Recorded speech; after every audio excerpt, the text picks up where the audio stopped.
اللہ الرحمن الرحیم۔ حضرت بحیثہ رضی اللہ تعالیٰ عنہ فرماتی ہیں کہ میرے والد صاحب نے حضور اقدس صلی اللہ علیہ وآلہ وسلم سے دریافت کیا کہ وہ کیا چیز ہے جس کا کسی مانگنے والے کو دینے سے روکنا جائز نہیں۔ حضور صلی اللہ علیہ وآلہ وسلم نے فرمایا، پانی۔ میرے والد نے پھر یہی سوال کیا تو حضور اقدس صلی اللہ علیہ وآلہ وسلم نے فرمایا، نمک۔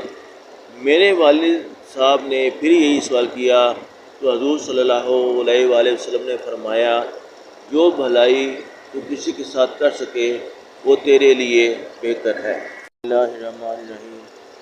حضرت بحیثہ رضی اللہ تعالیٰ عنہ فرماتی ہیں کہ میرے والد صاحب نے حضور اقدس صلی اللہ علیہ وآلہ وسلم سے دریافت کیا کہ وہ کیا چیز ہے جس کا کسی مانگنے والے کو دینے سے روکنا جائز نہیں۔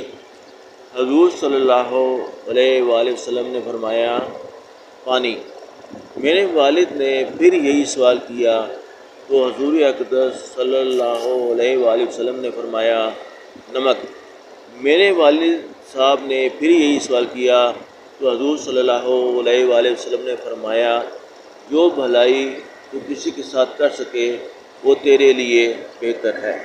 فائدہ: اگر پانی سے مراد کنویں سے پانی لینا ہو اور نمک سے مراد اس کے معدن سے نمک لینا ہو تب تو شرعی حیثیت سے بھی کسی کو ان چیزوں سے روکنے کا حق نہیں ہے، لیکن اگر اپنا مملوک پانی اور مملوک نمک ہے تو حضور اقدس صلی اللہ علیہ وآلہ وسلم کی غرض اس پر تنبیہ فرمانا ہے کہ ایسی معمولی چیزوں کو سائل کو انکار کرنا ہرگز نہ چاہیے جس میں دینے والے کو زیادہ نقصان نہیں اور مانگنے والے کی بڑی احتیاج پوری ہوتی ہے، بشرطے کہ دینے والے کی اپنی حاجت بھی اسی درجے کی نہ ہو۔ لیکن عام طور پر چونکہ گھروں میں چیزیں اکثر موجود ہوتی ہیں اور اپنی کوئی وقتی ضرورت ان سے ایسی وابستہ نہیں ہوتی، اگر کسی شخص کی ہانڈی پھیکی ہے، ذرا سے نمک میں اس کا سارا کھانا درست ہو جاتا ہے اور تمہارا کوئی ایسا نقصان اس میں نہیں ہوتا، ایسے ہی پانی کا حال ہے۔ حضرت عائشہ صدیقہ رضی اللہ تعالیٰ عنہ فرماتی ہیں، حضور صلی اللہ علیہ وآلہ وسلم نے ارشاد فرمایا کہ 3 چیزوں کا روکنا جائز نہیں، پانی، نمک، آگ۔ میں نے عرض کیا، یا رسول اللہ صلی اللہ علیہ وآلہ وسلم، پانی کو تو ہم سمجھ گئے کہ واقعی بہت مجبوری کی چیز ہے، لیکن نمک اور آگ میں کیا بات ہے؟